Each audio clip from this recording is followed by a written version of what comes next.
Have your agent submit a compelling offer.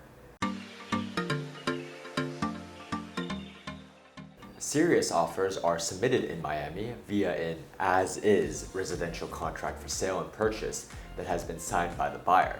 If the seller countersigns the agreement, then the contract becomes legally binding.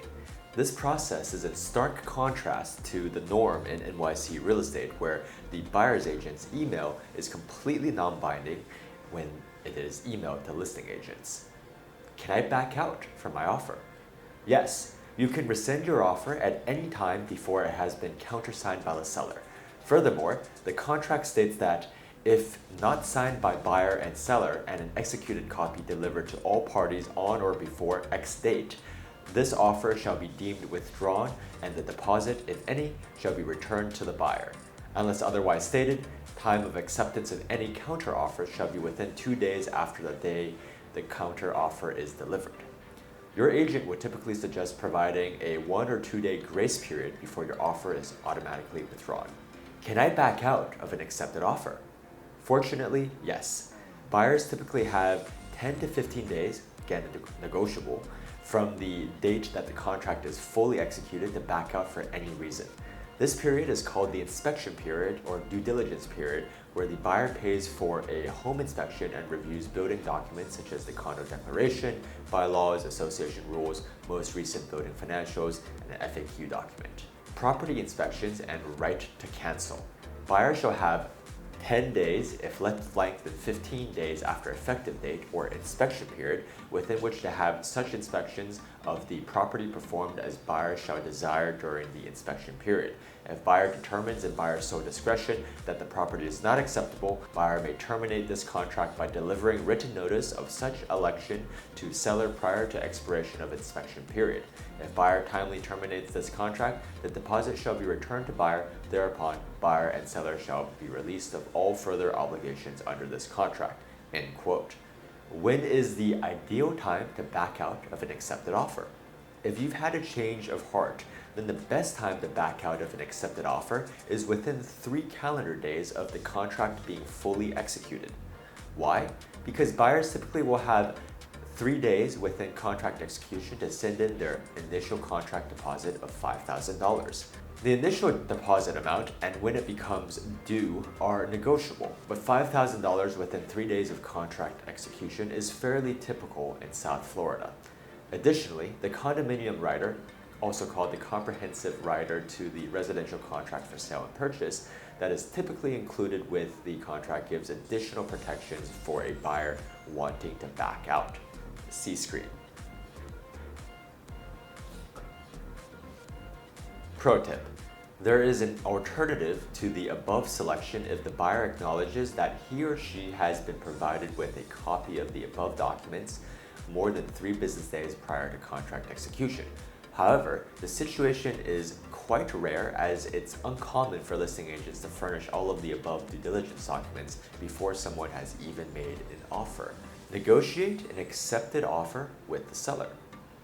Unless your offer is at the seller's full asking price, all cash and with no contingencies, you'll most likely have a period of back and forth counter offers before your offer is accepted, if it is at all. Fortunately for buyers and sellers in Florida, the scope of negotiations is fairly standardized by the options allowed in the standard contract approved by the Florida Realtors and the Florida Bar. Do I need a real estate lawyer to buy property in Florida? No. Unlike New York, where having a lawyer is required because the contracts are very negotiable and customized, it's not necessary nor typical for either the buyer or the seller to retain their own legal representation in Florida.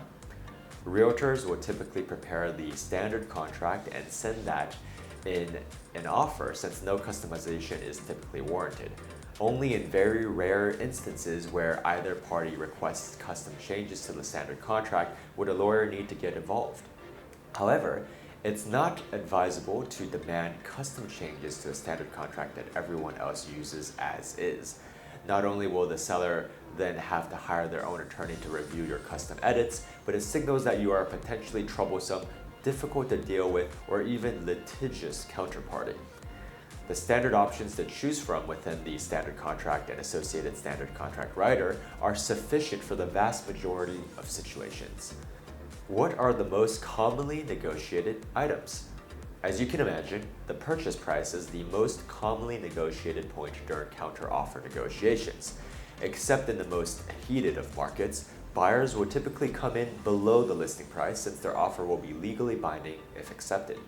In contrast to the NYC real estate market, which is much more of a Wild West, buyers typically will want to have a period of counteroffers to give them more time to digest whether they want to proceed with a given property.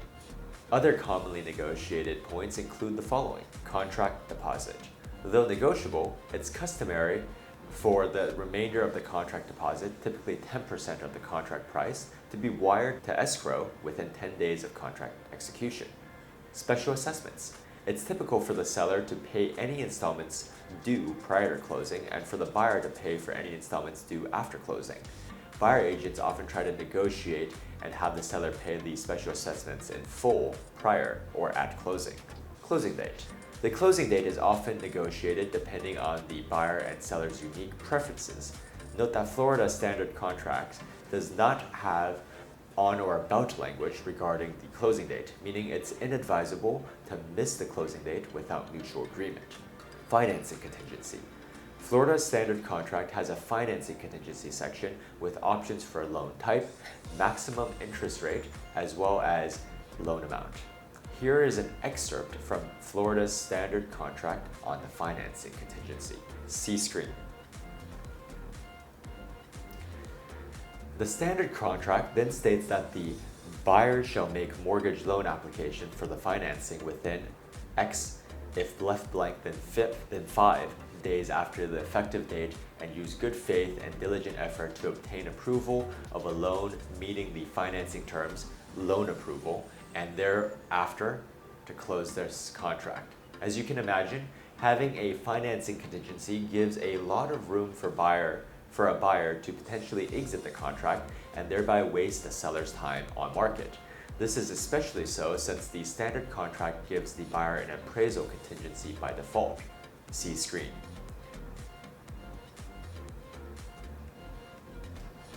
Schedule a professional home inspection. Just like in New York, it's not absolutely necessary to get a home inspection if you're buying a condo, which, after all, is only a visual inspection of the interior of the apartment. Remember that your home inspector will not be expected to check any common elements of your apartment building, meaning the building's roof, furnaces, boilers, and such, which are a shared responsibility between all unit owners.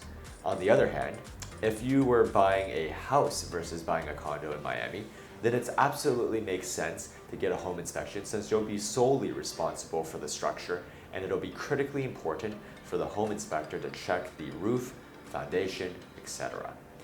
With that said, it's the norm for agents to recommend condo buyers to get a home inspection nonetheless, if nothing but for peace of mind. After all, for the cost of a few $100s, you can have someone thoroughly inspect the apartment and check the appliances, light sockets, and plumbing are working as expected. Furthermore, home inspectors will conduct a thermal scan of the apartment to check for hidden water leaks and that the dishwasher, oven, and microwave are heating properly. If anything is broken, such as an air conditioning system that needs to be rewired, the inspector can provide an estimate for how much the repair should cost as part of the home inspection report they'll provide within a day or two. Pro tip: even though the apartment is being sold as is, you can renegotiate with the seller during the inspection period if the inspection reveals anything that needs to be fixed. Depending on how trivial the amount is and whether you want to risk destabilizing your deal, you can threaten to walk away if the seller doesn't fix certain items before closing, or more typically, issue you a credit to cover the cost of fixing such items. Review building documents and due diligence. Per the standard Florida contract, buyers should receive a copy of the condo declaration, bylaws, HOA rules, the most recent building financials, and a FAQ document. These due diligence materials will be familiar to buyers of New York condos with the exception of board meeting minutes, which many condo boards in Florida are resistant to share with prospective buyers. The other difference is that the buyer is responsible for analyzing these due diligence documents in Florida, whereas in New York, the buyer's attorney would typically study all of those materials on the buyer's behalf. Please note that while a good buyer's agent will be able to explain to you what those various documents are, they are not responsible for reading them or analyzing them on your behalf. This can lead to better outcomes for most buyers who are actually forced to read important building documents for themselves versus in New York. Condo Declaration. The Declaration of Condominium is the original filing that establishes the condominium. This document spells out the rights and obligations of the parties involved and establishes the limits and extent of the use of the property. These documents can often be decades old, and if not recently amended, may not be as relevant to a buyer today. Articles of Incorporation. The formation document for the homeowner association that runs the condominium. A brief document that generally won't reveal much for a buyer. Bylaws. The bylaws govern how the association is run, establishes the association's rights and responsibilities, sets voting rights and procedures, board term limits, and more. Rules of the association. Each owner must abide by all the rules, restrictions, terms, and conditions found in the rules of the association. This document is especially important to review because it's a very real effect on day-to-day life. For example, the building may not allow pets over a certain weight limit, or it may not allow curtains visible from the exterior to be anything but white. If you're an investor, you'll want to know whether the building only allows leases for a minimum of 6 months, or if the rental policy is more flexible. Year-end financials. You are entitled to receive the most recent year-end financials for the building. This is different from New York, where it's common to receive the last 2 years' financial statements. There is no requirement for the financials to have been audited by an accounting firm. FAQ document. Similar to an attorney questionnaire sent by attorneys, condo managing agents in New York, except in Florida, you are given a set of answers to the most commonly asked questions as determined by the condo association. This document can often be quite dated, and there is no custom for buyers to send in their own custom questionnaire. Pro tip. Most brokers will request you to sign a document acknowledging that you've received the above due diligence items, as well as Florida's official condominium governance form, which summarizes the governance of condominium associations. Wire the rest of your contract deposit. If you haven't already done so, you'll need to wire in your initial, typically $5,000 deposit to the escrow agent within 3 days of the contract being signed. Then, once you finish your due diligence, you'll need to wire in the remainder of the 10% contract deposit by the end of the inspection period, typically 10 to 15 days after contract execution. For example, let's say you are buying a $1 million condo in Miami. You'll need to wire $5,000 into escrow within 3 days of the seller countersigning the contract. Then you'll need to wire in the balance of the 10% contract deposit, which is $100,000 in total, within 10 or 15 days of contract execution, depending on the specific negotiated terms of your contract. Since you've already wired in $5,000, that means you'll need to wire an additional $95,000. At this point, the inspection period has just passed and you are fully locked into the terms of the contract and can no longer back out at will. However, you will still have some outs to the contract if you have a financing contingency checked as part of the standard contract. At this point, you have real money on the line in escrow, and a default under the contract could mean forfeiting your 10% contract deposit to the seller. Thank you for your time. My name is Chris at Hauseit. I'm one of the co-founders at Hauseit and one of the partner brokers at our partner brokerages. And remember to check out our next video in this series, which deals with the remainder of the process after you have wired in your contract and you're in contract all the way through to closing. We hope to see you on the next one, and have a nice day.